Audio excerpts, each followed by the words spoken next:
Good afternoon. Smart investor కార్యక్రమానికి స్వాగతం. 3448 ఏమిటి ఈ నెంబర్ మహత్యం అనుకుంటున్నారా? సో 3448 రూపీస్ కనుక TCS price, share price touch చేస్తే మొట్టమొదటి ఇండియన్ కంపెనీ అవుతుంది. $100 బిలియన్ మార్కెట్ క్యాపిటలైజేషన్ ని టచ్ చేసిన కంపెనీగా టీసీఎస్ రూపుదిద్దుకుంటుంది.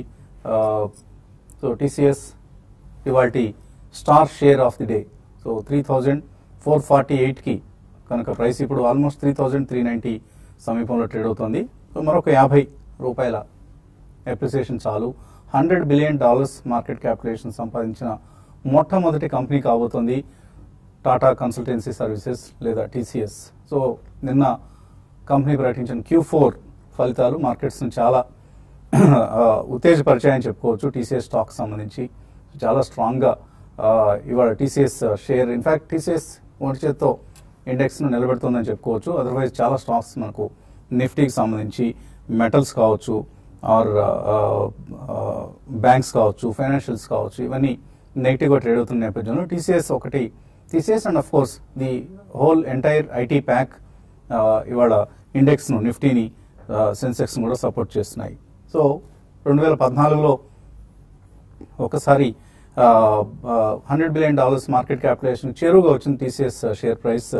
ఆ తర్వాత మళ్ళీ 4 సంవత్సరాల తర్వాత నిన్నటి క్వార్టర్లీ రిజల్ట్స్ ఇచ్చిన ఎంకరేజ్మెంట్, ప్రోత్సాహంతో టీసీఎస్ షేర్ ప్రైస్ ఇంకొక 2% పెరగాలి అంతే, జస్ట్ లెస్ దాన్ 2% పెరిగితే $100 బిలియన్ అంటే 6,66,000 కోట్ల రూపాయల మార్కెట్ క్యాపిటలైజేషన్ సాధించిన మొట్టమొదటి కంపెనీ అవుతుంది. ఇప్పటికే 6 lakh crores market cap companies లో రిలయన్స్ ఉంది, అలాగే టీసీఎస్ ఉన్నాయి, ఈ 2 కంపెనీస్ ఉన్నాయి. అండ్ ఇన్ఫోసిస్ టెక్నాలజీస్, ఈ company market cap the second largest IT company in the country. Infosys market cap only $38 billion మాత్రమే. సో ఈ రెండింటి మధ్య వ్యత్యాసం ఎంత ఉందో మనం అర్థం చేసుకోవచ్చు బిట్వీన్ టీసీఎస్ అండ్ ఇన్ఫోసిస్. దీనికి రకరకాల కారణాలు. కంపేర్ టు ఇన్ఫోసిస్, టీసీఎస్ సాధిస్తున్న వృద్ధి రేటు కావచ్చు, అలాగే ఇతరత్ర అంశాలన్నింటిలోనూ, అండ్ మరీ ముఖ్యంగా corporate governance and managements credibility, ఈ అంశాల్లో టీసీఎస్ ని తలదన్నే సంస్థ మరొకటి లేదు అంటే అందులో ఎటువంటి అతిశయోక్తి లేదు. అందుకనే మార్నింగ్ కూడా మనం చాలాసేపు టీసీఎస్ గురించి మాట్లాడుకున్నాం. ఇప్పుడు కూడా మరొకసారి హైలైట్ చేయాల్సిన అవసరం ఉంది. సో పోర్ట్ఫోలియోస్లో ఎవరికైతే టీసీఎస్ షేర్లు ఉన్నాయో వాళ్ళందరికీ ఇవాళ చక్కటి అప్రిసియేషన్ కనిపిస్తుంది. మోర్ దాన్ 6%, ఒకటే రోజులో 6% పెరగటం టీసీఎస్ లాంటి స్టాక్లో తక్కువ సార్లు చూస్తూ ఉంటాం. అటువంటి ఒక రోజు ఇవాళ. ఇతర సెక్టర్స్ గమనిస్తే మనకు ఇందాక అనుకున్నట్లుగా మెటల్స్ అండ్ ఫైనాన్షియల్స్ చాలా వీక్గా ట్రేడ్ అవుతున్నాయి. బ్యాంక్ నిఫ్టీ 250 పాయింట్లు కోల్పోయింది, 1% నష్టంతో ట్రేడ్ అవుతోంది. మిడ్ క్యాప్ ఇండెక్స్ ఆల్మోస్ట్ 0.63% నష్టపోయింది. అలాగే సెన్సెక్స్, నిఫ్టీలు 0.25% నష్టం. అఫ్కోర్స్ ఇది కొంత వీకెండ్ ఫ్యాక్టర్ కారణం కావచ్చు, మార్కెట్స్ ఈ వారంలో బాగా పెరిగి ఉన్న నేపథ్యంలో కొంత ప్రాఫిట్ బుకింగ్ కారణం కావచ్చు. మొత్తం మీద స్టాక్స్లో మనం ఓన్లీ మిడ్ క్యాప్స్లోనే హైట్ అండ్ యాక్టివిటీగా మనం గమనిస్తున్నాం. And of course IT pack. So mid క్యాప్స్లో ఎటువంటి స్టాక్స్ పెరిగాయి? మ్యాక్స్ ఫైనాన్షియల్ సర్వీసెస్ ఆల్మోస్ట్ 10% పెరిగింది. వెల్స్పన్ ఇండియా 9% పెరిగింది. చంబల్ ఫెర్టిలైజర్స్ 8% పెరిగింది. Mindtree, Cyient, NIIT Technologies, Sterlite Technologies, Radico Khaitan, Bombay Burma Trading, అలాగే Vakrangee, Persistent Systems, Central Bank, Godrej Agrovet, Lemon Tree Hotels, Hexaware, Mphasis, Relaxo Footwear, Venky's, ఇవన్నీ కూడా మనకు లాభాల్లో ఉన్న మిడ్ క్యాప్స్ లో కనిపిస్తూ ఉంటాయి. నష్టపోయాయి బ్యాంక్ షేర్లు, అన్ని నష్టాల్లో ఉన్నాయి. Most of them Bank of India, Union Bank, Oriental Bank, R Power, NALCO, JP Associates, Allahabad Bank, Syndicate Bank, Hindustan Copper, Indian Bank, Sundaram Fasteners, Adani Enterprises, Kirloskar Oil, Reliance Infra, GMR Infra, ఇలాంటి stocks అన్ని కూడా, ఎంఎంటీసీ, రిలయన్స్ క్యాపిటల్, ఇటువంటి stocks అన్ని కూడా మనకు నష్టాల్లో trade అవుతున్నాయి. 52 week highs ని టచ్ చేసిన స్టాక్స్ లిస్ట్ చూస్తే SRF, Hexaware Technologies, V-Guard Industries, Tata Elxsi, mind tree, Chambal Fertilisers, Radico Khaitan, అలాగే లెమన్ ట్రీ హోటల్స్, ఇలాంటి స్టాక్స్ మనకు లెమన్ ట్రీ ఇమేజ్ లిస్ట్ అయిన కంపెనీ. అలాగే Cyient, one more company to mention, 690 rupees దగ్గర almost 52 week high, 710 rupees all time high కూడా ఇది. So Cyient all time హైకి దగ్గరగా ఉంది.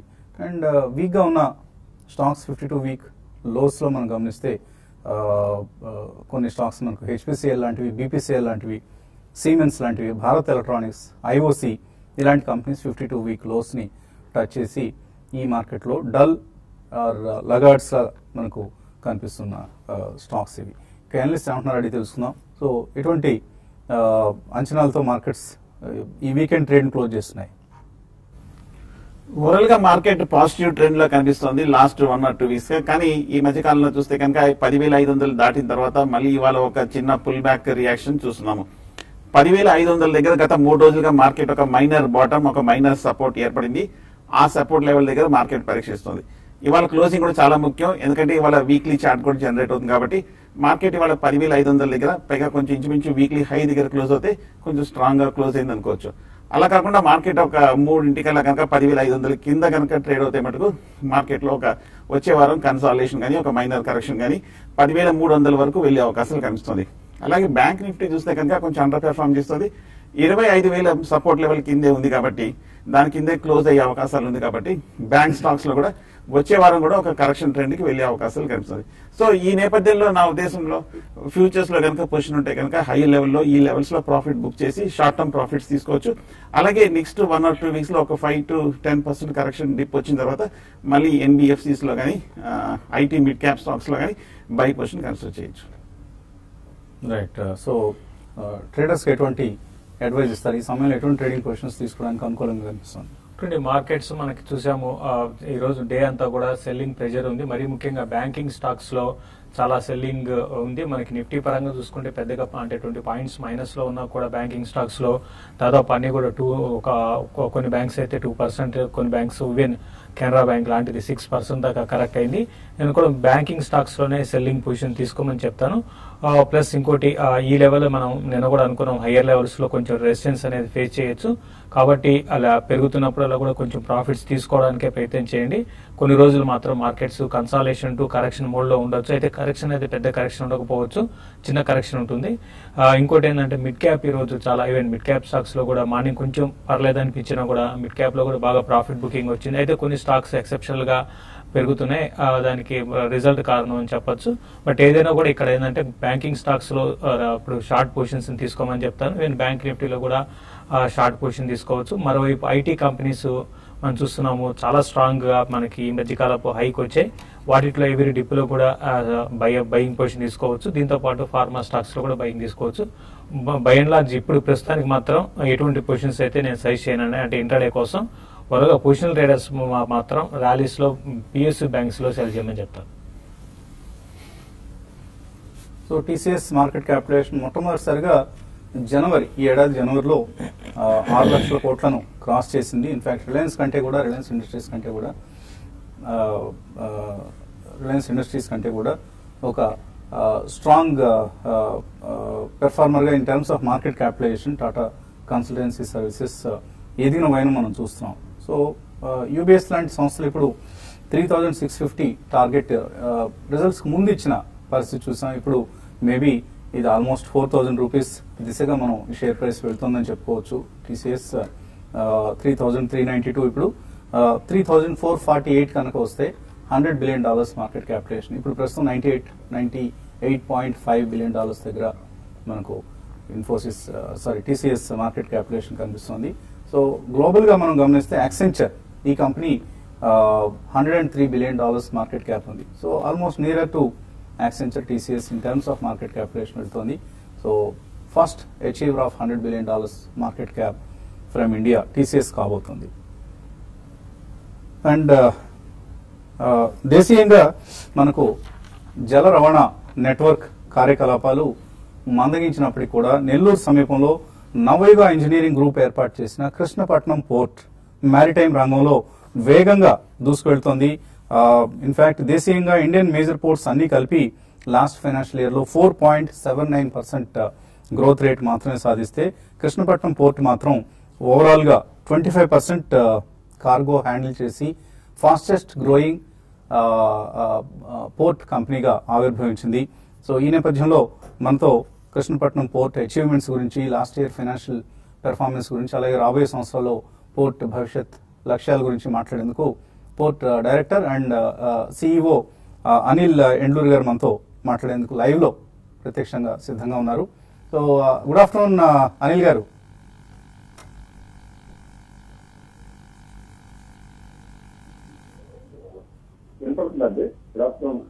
యా, సో అనిల్ గారు, congratulations.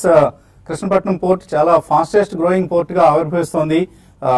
Last year you have done 25% growth in terms of metric tonnes ఆలోచిస్తే 45.2 million metric tonnes, and ఇందులో కూడా బల్క్ 37.38 మెట్రిక్ టన్స్ తో మిలియన్ మెట్రిక్ టన్స్ తో you have stood first. So ఏంటి, ఎటువంటి కార్గో ఈ గ్రోత్ ని లీడ్ చేసింది? ఎటువంటి కార్గో కారణంగా మీరు ఈత అచీవ్మెంట్ సాధించగలిగారు? ముందుగా మీకు టీవీ5 ప్రేక్షకులందరికీ నా నమస్కారాలు. గడిచిన సంవత్సరం, గడిచిన ఫైనాన్షియల్ ఇయర్ లో మీరు అన్నట్లుగా కృష్ణపట్నం పోర్టు మొత్తం టన్నేజ్ 25% ప్లస్ గ్రోత్ సాధించింది. కానీ కంటైనర్ టర్మినల్ గురించి స్పెసిఫిక్ గా చెప్తే కంటైనర్ టర్మినల్ ఒకటే 88% గ్రోత్ సాధించింది. లాస్ట్ ఇయర్ మనం కంటైనర్ టర్మినల్ లో 5 మిలియన్ టీయూస్ దగ్గరగా వచ్చాం. 4.80 lakhs, సారీ 5 మిలియన్ కదా, 0.5 మిలియన్ కి దగ్గరగా వచ్చాము. 4,80,000 కంటైనర్స్ చేయడం జరిగింది. అలాగే బల్క్ వచ్చేసి 37 మిలియన్ టన్స్ చేశాము. గ్రోత్ అన్ని రంగాల్లోనూ క్లియర్ గా కనబడతా ఉంది. అది దేశ ప్రగతి, దేశ గ్రోత్ ని రిఫ్లెక్ట్ చేస్తా ఉంది. ఫర్ ఎగ్జాంపుల్ కోల్ పెరిగింది, అలాగే ఐరన్ ఓర్ ఇంపోర్ట్స్ కనపడతా ఉన్నాయి, అలాగే గ్రానైట్ ఎక్స్పోర్ట్స్ పెరిగినాయి, దెన్ క్లింకర్ ఎక్స్పోర్ట్స్, దెన్ అలాగే గ్రానైట్ ఎక్స్పోర్ట్స్ పెరిగాయి, అలాగే కంటైనర్ ఎక్స్పోర్ట్స్ ఇంపోర్ట్స్ బాగా పెరిగాయి. దానివల్ల ఓవరాల్ గా కృష్ణపట్నం పోర్టు మంచి ప్రగతి సాధించింది. మీరు అన్నట్లుగా మొత్తం దేశంలోని పోర్ట్స్ అన్ని 4% గ్రోత్ సాధిస్తే కృష్ణపట్నం పోర్టు మాత్రమే 25% గ్రోత్ సాధించింది. అలాగే టన్నేజ్ గా చూస్తే కూడా, కంటైనర్స్ గా చూస్తే కూడా ఇండియన్ కంటైనర్స్ 9% గ్రో అయ్యాయి, కానీ కృష్ణపట్నం పోర్టులో we have grown at 88%. Okay, so Anil గారు, 88% గ్రోత్ అంటున్నప్పటికీ కూడా కంటైనర్స్ ఇంకా as a percentage of your volumes తక్కువ కనిపిస్తుంది. 45 లో 7 అంటే ఆల్మోస్ట్ లెస్ దాన్ 20% మాత్రమే కంటైనర్స్ ద్వారా జరుగుతోంది. సో దీన్ని ఇంకా పెంచుకునేందుకు, కంటైనర్ వాటా పెరిగేందుకు ఎటువంటి ప్రయత్నాలు చేస్తుంది కృష్ణపట్నం పోర్ట్? తప్పకుండా అండి. కంటైనర్ గ్రోత్ అనేది జనరల్ గా ఇండియన్ యావరేజ్ 10% ఉంటుంది, మనది నేను చెప్పినట్లు 88% ఉంది. మనం ఇంకా కంటైనర్ గ్రోత్ రావడానికి కంటైనర్ స్పెసిఫిక్ ఇన్ఫ్రాస్ట్రక్చర్ అంతా మనం అక్కడ క్రియేట్ చేయడం జరుగుతూ ఉంది. ఫర్ ఎగ్జాంపుల్ కంటైనర్స్ కావాల్సిన ఎక్విప్మెంట్స్ అన్ని యాడ్ చేస్తున్నాము, అలాగే యార్డ్స్ మనం సెకండ్ యార్డ్ కన్స్ట్రక్షన్ లోకి వెళ్తున్నాము, అలాగే రీఫర్ ప్లగ్స్ నంబర్స్ ఇంక్రీజ్ చేస్తా ఉన్నాము. అలాగే మనకి ఇప్పటికే fantastic road and rail connectivity ఉన్నా కూడా further new roads, Sagarmala, Bharatmala కింద న్యూ రోడ్స్ రావటం జరుగుతూ ఉంది. దానివల్ల ఏమైందంటే డిస్టెన్స్ తగ్గటము, ఎఫిషియన్సీ పెరగడం జరుగుతుంది. సో ఈ ఇయర్ మనం 7 లక్షల కంటైనర్లు చేయాలనే టార్గెట్ పెట్టుకుని ముందుకు వెళ్తా ఉన్నాము. సో కంటైనర్ గ్రోత్ అనేది ఏంటంటే జస్ట్ నాట్ పోర్ట్ ఇన్ఫ్రాస్ట్రక్చర్, దాంతోపాటు అదర్ ఇన్ఫ్రాస్ట్రక్చర్, చుట్టుపక్కల ఇండస్ట్రియల్ డెవలప్మెంట్ అన్నిటికీ లింక్ అయి ఉంటుంది. సో అక్కడ కనపడే గ్రోత్ అంతా హ్యాండిల్ చేసే విధంగా మన port infrastructure, port operations plan చేయడం జరుగుతూ ఉందండి. అలాగే అనిల్ గారు, మనం ఈ మిలియన్ టన్స్ నుంచి రూపాయల్లోకి వస్తే 2018 1,880 crores ఇది టర్న్ ఓవర్ టార్గెటా? అదండి, ఇప్పుడు ఇంకా నంబర్స్ ఫైనలైజ్ కాలేదు. Last year financial year numbers finalize అయ్యాక షేర్ చేస్తాను. ఇప్పటికైతే నంబర్స్ ఫైనలైజ్ కాలేదు. Okay, so top line, bottom line వివరాలు ఇప్పుడు వెల్లడించడం లేదు మాకు? ఇంకా రాలేదండి, వచ్చాక నేను తప్పకుండా మీ అందరితో షేర్ చేసుకుంటాను. ఓకే, అలాగే $3 billion ఇన్వెస్ట్మెంట్స్ మీరు ఓవరాల్ గా ప్లాన్ చేశారు పోర్ట్ డిజైన్ చేసినప్పుడు, డెవలప్ చేసినప్పుడు. ఇందులో కొంత మొత్తాన్ని ఆల్రెడీ ఇన్వెస్ట్ చేశారు, ఇంకా $1.77 billion ఇన్వెస్ట్ చేయాల్సి ఉంది. సో ఈ ఇన్వెస్ట్మెంట్ అంతా ఎప్పటికి జరుగుతుంది? అంటే అండి, పోర్ట్ ఇన్ఫ్రాస్ట్రక్చర్ డెవలప్మెంట్ చుట్టుపక్కల ఎకానమీ, రీజన్ డెవలప్మెంట్ తో పాటు లింక్ అయి ఉంటుంది, అనుసంధానం అయి ఉంటుంది. మనకు ఓవరాల్ గా పోర్ట్ ప్లాన్ చేసినప్పుడే 42 బర్త్స్ కట్టాలని, అట్లాగే మీరు చెప్పిన విధంగా $3 బిలియన్ ఇన్వెస్ట్ చేయాలని ప్లాన్ చేసుకున్నాము. సో దీన్ని ఫేజ్ వారీగా, దశల వారీగా మనం అభివృద్ధి చేయడం జరుగుతూ ఉంది. పోర్ట్ ఫస్ట్ ఫేజ్ కన్స్ట్రక్షన్ మనం కంప్లీట్ చేసాము. తర్వాత సెకండ్ ఫేజ్ లో ఇప్పుడు 70 to 80% కంప్లీట్ అయింది. సో నెక్స్ట్ 1 or 2 years లో సెకండ్ ఫేజ్ అయిపోద్ది. సెకండ్ ఫేజ్ అయిపోయాక అప్పటికి మనకి 100 మిలియన్ టన్స్ కెపాసిటీ వస్తుంది. సో మనం ఇప్పుడు ఇంతకుముందు అనుకున్నట్లుగా 45 మిలియన్లే మనం చేసాము. ఈ ఇయర్ మనం 55 మిలియన్ దాటుతామని టార్గెట్ చేసుకున్నాము. So 70% of the capacity achieve అయ్యాకే నెక్స్ట్ ఫేజ్ లోకి వెళ్తాం. అంటే మనం 100 మిలియన్ కెపాసిటీ బిల్డ్ చేశాక 70 మిలియన్ దాటాక దాన్ని మనం ఫేజ్ 3 లోకి వెళ్తాము. ఫేజ్ 3 లో కూడా మళ్ళీ ఫేజ్ 3 ABC అని ఉండొచ్చు. దాని తర్వాత ఫేజ్ 4 లోకి వెళ్తాం. అలా దశల వారీగా మనం cargo growth, industrial growth, trade growth అన్ని చూసుకుని దాని ప్రకారం ప్లాన్ చేయడం జరిగిందండి. ఓకే అనిల్ గారు, మరి కార్గో జనరేట్ చేసిన స్టేట్స్ వివరాలు ఒకసారి చూస్తే మనకు ఆంధ్రప్రదేశ్, కర్ణాటక, కొంతమేరకు తెలంగాణ నుంచి ఎక్కువగా మీకు ఈ కార్గో అనేది రావడం జరుగుతుంది, both for exports and imports కూడా. అయితే land locked state like Telangana నుంచి కార్గో మూవ్మెంట్స్ మీకు అందుకునేందుకు, అంటే ఇక్కడ నుంచి వైజాగ్ అయినా నెల్లూరు అయినా కూడా దాదాపుగా సరిసమానమైన దూరంలోనే ఉన్నట్లుగా అనిపిస్తుంటుంది. సో మీరు వైజాగ్కి వెళ్లకుండా కార్గో తెలంగాణ నుంచి ఇటు కృష్ణపట్నానికి వచ్చేందుకు ఎటువంటి ప్రయత్నాలు చేస్తున్నారు? ఎందుకు రావాలి అసలు మీ దగ్గరికి? ఎగ్జాక్ట్లీ అండి, మంచి క్వశ్చన్. మనం వేరే పోర్ట్లోకి ఎందుకు వెళ్ళాలి అనేది మనం ఆలోచించట్లేదు. ఎందుకు వెళ్ళాలి, ఎందుకు వెళ్ళకూడదని. మన పోర్టుకి ఎలా రావాలి అనేది దాని గురించి ఆలోచిస్తూ ఉంటాం. మేము ఎప్పుడు మన పోర్టు, ఆ ప్రాంతం ఎలా అభివృద్ధి చెందాలని ఆలోచిస్తాము. మిగిలిన కాంపిటీషన్ గురించి మేము పెద్ద ఆలోచించము. ఎవరైనా సరే ఒక పోర్టుకి రావాలంటే, పోర్టును వాడాలంటే 3-4 ఫ్యాక్టర్స్ ఉంటాయండి. ఒకటి కాస్ట్. మనం మిగతా పోర్టుల కంటే కాస్ట్ ఆఫ్ ఆపరేషన్ తక్కువ ఉంటేనే మన దగ్గర రావడం జరిగింది. ₹1 ఎక్కువ ఉన్నా కూడా ఎవరు రారు. Second, time. ఏమవుతుందంటే చాలాసార్లు చాలా డిలేస్ అవుతా ఉంటాయి. కార్గో ఎక్స్పోర్టర్ కి కార్గో టైంకి అందదు, ఇంపోర్టర్ కి కార్గో టైం అందదు, మధ్యలో చాలా డిలేస్ అవుతా ఉంటాయి. So after cost, time plays a very important role. After cost and time, then third is systems and procedures and efficiencies of the port. So port lo ganaka cumbersome procedures undi, ease of doing business lekunda, complicated ga undi, efficiencies, cargo movement smooth ga ganaka jarakunda delays avta unte, then ఆ procedure systems కనుక బాగా delays అవుతా ఉంటే దానికి customer won't like. So మేము ఎప్పుడు మా పోర్ట్లోని efficiencies ఎలా ఇంప్రూవ్ చేయాలి, డిశ్చార్జ్ రేట్స్ ఎలా ఇంప్రూవ్ చేయాలి, cost, overall cost the customer ఎలా తగ్గించాలి, ద టైం ఎంత తక్కువ చేయాలి, ఇలా ఆ విధంగా అన్ని రకాలుగా ఆలోచించి కస్టమర్కి end to end value proposition, అంటే మన పోర్ట్లో ఎండ్ టు ఎండ్ సర్వీసెస్ కూడా ఇవ్వగలము. End to end value proposition ఇవ్వటం మూలనే మన దగ్గర రావడం జరిగింది. సో ఆల్వేస్ మనం చాలా ఎఫిషియెంట్ గా పనిచేస్తూ ఉండాలి, కస్టమర్స్ ప్రాబ్లమ్స్ తెలుసుకుంటూ ఉండాలి, కస్టమర్స్ తో రెగ్యులర్ గా ఇంటరాక్ట్ అవుతూ ఉండాలి. వాళ్ళ నీడ్స్ కూడా మారుతూ ఉంటాయి. ఒక్కోసారి వాళ్ళ కార్గోస్ మారుతాయి, వాళ్ళ బిజినెస్ ప్లాన్స్ మారుతాయి, వాళ్ళ రూల్స్ అండ్ రెగ్యులేషన్స్ మారుతాయి. దాని ప్రకారంగా వాళ్ళ నీడ్స్ ని అర్థం చేసుకుని దాని ప్రకారం ఇన్ఫ్రాస్ట్రక్చర్ క్రియేట్ చేసి ఎఫిషియన్సీస్ బిల్డ్ చేసి తద్వారా మనం గ్రో అవడానికి ప్లాన్ చేస్తాం. ఆ విధంగానే ఇప్పుడు దాకా గ్రో అయ్యాం, ముందు కూడా అలాగే ఆలోచిస్తాం, అలాగే ముందుకు వెళ్తాం అండి. రైట్. అనిల్ గారు, చాలా కాలం నుంచి మనం వింటున్నాం కోస్టల్ షిప్పింగ్. దీనికి సంబంధించి చాలా రోజులుగా ప్రచారం జరుగుతుంది దేశవ్యాప్తంగా. సో కోస్టల్ షిప్పింగ్ ని మనం ఎంకరేజ్ చేయాలంటూ సెంట్రల్ గవర్నమెంట్ ప్రయత్నం చేస్తుంది. సో ఈ దిశగా మీ ప్రెస్ రిలీజ్ లో కూడా నేను చూస్తున్నాను, శశిధర్ గారు, ఎండి గారు చెప్పారు, coastal feeder services to Chittagong మేము ఆల్రెడీ ప్లాన్ చేస్తున్నాం అంటూ చెప్తున్నారు. సో కేపీసీఎల్ ఈ దిశగా ఎటువంటి చర్యలు ప్లాన్ చేస్తుంది? మీరు అన్నట్లుగా కోస్టల్ షిప్పింగ్ ఇండియాకి చాలా ఇంపార్టెంట్ అండి. మన కంట్రీ చాలా పెద్ద కంట్రీ. సో అంత రోడ్ కానీ రైల్ ట్రాన్స్పోర్టేషన్ గా ఉంటే it's highly inefficient and very costly. So మనకి 7,500 కోస్ట్ లైన్ ఉంది. గుజరాత్ దగ్గర నుంచి కోల్కతా దాకా మన పెనిన్సులర్ ఇండియా అంతా కూడా కోస్ట్ లైన్ ఉంది. సో కోస్టల్ షిప్పింగ్ ని ఫోకస్ చేయాలని చెప్పి ఎప్పటి నుంచో తెలిసిన మేధావులందరూ అంటం జరుగుతోంది. ఇప్పుడు గవర్నమెంట్ ఆఫ్ ఇండియా కూడా చాలా ఫోకస్ చేస్తోంది. Coastal births, dedicated coastal births కావాలని అడుగుతోంది. కోస్టల్ బర్త్స్ కట్టడానికి సపోర్ట్ చేస్తా ఉంది. కోస్టల్ షిప్పింగ్ కూడా సపోర్ట్ చేస్తా ఉంది.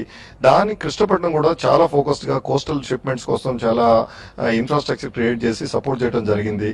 అందువల్లనే ఇప్పుడు చాలా వరకు కోలు ఒరిస్సా నుండి సదర్న్ ఇండియాకి వచ్చే కోలు కోస్టల్ షిప్మెంట్ ద్వారా కృష్ణపట్నం రావడం జరుగుతూ ఉంది. అది బల్క్ కార్గోలో. అలాగే కంటైనర్ కార్గో కూడా కోల్కతా హల్దియా నుండి కోస్టల్ షిప్మెంట్ ద్వారా కృష్ణపట్నం వచ్చి ఇక్కడ నుంచి ట్రాన్స్షిప్మెంట్ అవుతుంది. ట్రాన్స్షిప్మెంట్ అంటే ఏంటంటే ఒక పోర్ట్ నుంచి డెస్టినేషన్ పోర్ట్కి వెళ్లకుండా మధ్యలో ఇంకొక ఎఫిషియెంట్ పోర్ట్కి వెళ్ళి అక్కడ నుంచి పెద్ద షిప్ లోకి మారటం. ఇంతకుముందు ఇండియాలో ట్రాన్స్షిప్మెంట్ లేక మన కంటైనర్స్ అన్ని కొలంబో కానీ సింగపూర్ కానీ వెళ్ళి అక్కడి నుంచి అవతల డెస్టినేషన్కి ఆస్ట్రేలియా కావచ్చు, అమెరికా కావచ్చు, ఎక్కడికైనా వెళ్ళడం జరుగుతుంది. దీనివల్ల ఆ కంట్రీస్ లబ్ధి పొందటము, మనకేమో కాస్ట్ ఆఫ్ బిజినెస్ ఎక్కువ అవటము, మనకి ట్రాన్సాక్షన్ కాస్ట్ పెరిగిపోవడం, మన ఎక్స్పోర్టర్స్కేమో ఇన్ఎఫిషియన్సీస్ గా అది యాడ్ అవటము, మన ఇంపోర్టర్స్ కేమో కాస్ట్ ఆఫ్ ఇంపోర్ట్స్ పెరగడం జరిగింది. సో దీన్ని ట్రాన్స్షిప్మెంట్ అంటారు. ఇప్పుడు కృష్ణపట్నం పోర్టు కోస్టల్ షిప్మెంట్ ని సపోర్ట్ చేస్తూ ట్రాన్స్షిప్మెంట్ సపోర్ట్ చేయడంతో ఈస్ట్ కోస్ట్ లో లార్జెస్ట్ ట్రాన్స్షిప్మెంట్ పోర్ట్ గా అవతరించడం జరిగింది. కోల్కతా హల్దియా బాక్సెస్ అని ఇంతకుముందు కొలంబో సింగపూర్ వెళ్ళి ట్రాన్స్షిప్ అయ్యాయి, ఇప్పుడు కృష్ణపట్నంలోనే ట్రాన్స్షిప్ అవుతున్నాయి. అలాగే రేపు చిట్టగాంగ్ కానీ మ్యాన్మార్ కానీ మనకు గనక కనెక్షన్ రావడం కనుక జరిగితే కోస్టల్ షిప్మెంట్ ద్వారా మనం వారి కంటైనర్లు కూడా మన పోర్టు ద్వారా ట్రాన్స్షిప్మెంట్ చేయటం, తద్వారా ఆ బెనిఫిట్ ఆ కంట్రీస్ తో పాటు మనకి, మన రాష్ట్రానికి, మన దేశానికి కూడా తీసుకురావడం జరిగింది. సో అందుకని Government of India, Government of ఏపీతో పాటు కృష్ణపట్నం పోర్ట్ మేనేజ్మెంట్ కూడా కోస్టల్ షిప్మెంట్ కి పూర్తి సహకారం, పూర్తి సపోర్ట్ అందించాలని ఒక దృఢ నిశ్చయంతో ముందుకెళ్తున్నాం. అలాగే ట్రాన్స్షిప్మెంట్ కి పూర్తి సపోర్ట్ అందించడం జరుగుతూ ఉంది. దీనివల్ల రాష్ట్రానికి, దేశానికి, పోర్టుకి, ప్రజలకు అందరికీ లబ్ధి చేకూరుతుంది. అదే విధంగా మేము ముందుకెళ్తాం. ఓకే, అలాగే కృష్ణపట్నం పోర్టుతో పాటు మరొక పోర్ట్ను కూడా మీరు డెవలప్ చేసినట్లు గతంలో వార్తలు వచ్చాయి. ఎంతవరకు వచ్చింది ఆ port development? By name of course Machilipatnam port. Machilipatnam port అండి సెంట్రల్ ఆంధ్రప్రదేశ్ లో ముఖ్యంగా రాబోతున్న కొత్త క్యాపిటల్ ఏరియాకి చాలా ప్రధానమైన పోర్టు. అలాగే తెలంగాణ రాష్ట్రానికి కూడా ఇది ల్యాండ్ లాక్డ్ స్టేట్, చాలా ప్రధానమైన పోర్టుగా అవతరించబోతా ఉంది. మనము ఆ పోర్టు డెవలప్ చేయాలని మా మేనేజ్మెంట్ కృత నిశ్చయంతో ఉంది. ఒకసారి ల్యాండ్ ఎక్విజిషన్ ఇష్యూస్ అన్ని సార్ట్ అవుట్ అయ్యి ల్యాండ్ ఇవ్వగానే మొదలు పెడతామని నాకు తెలిసింది. అంటే ఏమైనా టైం లైన్స్ ఉన్నాయా? ఈ టైం ఫ్రేమ్ లోగా కంప్లీట్ చేయాలి. ల్యాండ్ ఎక్విజిషన్ అయిన వెంటనే స్టార్ట్ అవుతుందండి. ల్యాండ్ ఎక్విజిషన్ ఇప్పుడు గవర్నమెంట్ ఆఫ్ ఏపీ చాలా ఫాస్ట్ గా చేస్తా ఉన్నారని తెలిసింది. ల్యాండ్ ఎక్విజిషన్ అయ్యా ల్యాండ్ మనకి హ్యాండ్ ఓవర్ చేయగానే కన్స్ట్రక్షన్ స్టార్ట్ చేస్తామండి. ఇంకేమైనా అదర్ పోర్ట్స్ ఎక్విజిషన్, చిన్న చిన్న పోర్ట్స్ ని ఇటువంటి ప్రయత్నాలు ఏమైనా నవయుగ వైపు నుంచి జరుగుతున్నాయా? నవయుగ గ్రూప్ అండి ఒరిస్సాలో కూడా ఒక పోర్ట్ కన్స్ట్రక్ట్ చేయాలనే ప్లాన్ ఉంది. దానికి కావాల్సిన అప్రూవల్స్ అనేది తెచ్చుకుంటా ఉన్నారు. ఆ పోర్ట్ పేరు అస్త్రంగా పోర్ట్ అండి. అస్త్రంగా అనేది పూరికి, కోణానికి దగ్గరలో ఉంటుంది. అక్కడ ఒక పోర్ట్ కూడా మల్టీపర్పస్ లార్జ్ పోర్ట్ కన్స్ట్రక్ట్ చేయాలనే ప్లాన్ లో ఉన్నాయండి. ఓకే, సో ఫైనల్ గా చెప్పండి, కృష్ణపట్నం పోర్ట్ సంబంధించి ఇందాక మీరు 55 మిలియన్ టన్స్ ఈ ఇయర్ కి టార్గెట్ అన్నారు. మానిటరీ టర్మ్స్ లో ఎంత టార్గెట్ అవుతుంది ఇది? అలాగే ఎటువంటి న్యూ కార్గోని మీరు టార్గెట్ చేస్తున్నారు?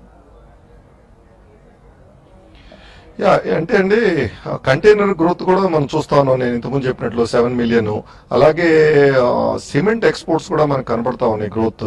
అలాగే coal imports, coal coastal movement, అలాగే కంటైనర్ కోస్టల్ మూవ్మెంట్, అలాగే ఈ మధ్య శాండ్ ఇంపోర్ట్స్ కూడా కనపడతా ఉన్నాయి. ఇండియాలో చాలా రాష్ట్రాల్లో sand mining, river sand mining ప్రత్యేకంగా బ్యాన్ చేయడం జరిగింది. దాంతో శాండ్ షార్టేజ్ ఉంది. సో శాండ్ ఇంపోర్ట్స్ కూడా అయ్యే ఛాన్స్ ఉందండి. ఓకే అండి, so thank you very much Anil గారు. We wish you all the best. మీ టార్గెట్స్ అన్ని మీరు రీచ్ కావాలి. Krishnapatnam port should help that region, ఆంధ్రాలో ఉన్న రీజియన్ ని, మీ పోర్టు చెరువులో ఉన్న రీజియన్ ఎకనామికల్ గా డెవలప్ అయ్యేందుకు కృష్ణపట్నం పోర్ట్ కృషి చేస్తుందని ఆశిస్తున్నాం. Thank you very much for coming in to the live telecast. So అది Krishnapatnam port director and CEO Anil Endluri గారు పోర్ట్ గ్రోత్ స్టోరీ గురించి, అలాగే ఈ రాబోయే భవిష్యత్ టార్గెట్స్ గురించి చక్కటి growth rate కనపరుస్తున్న port. And we are all we should be proud of Krishnapatnam port because they are doing a great job to develop the Andhra Pradesh economy also. So కొన్ని emails మనకు అందాయి, టైం అయిపోతుంది. 1-2 ఈమెయిల్స్ తీసుకొని మళ్ళీ యూట్యూబ్ ప్రసారంలోకి వెళ్ళిపోదాం. సో అలంబిక్ గురించి అడుగుతున్నారు. అంజీ అలంబిక్ కొన్నారు 70 రూపాయల్లో. అలాగే సట్లెస్ 110 రూపాయలు కొన్నారు.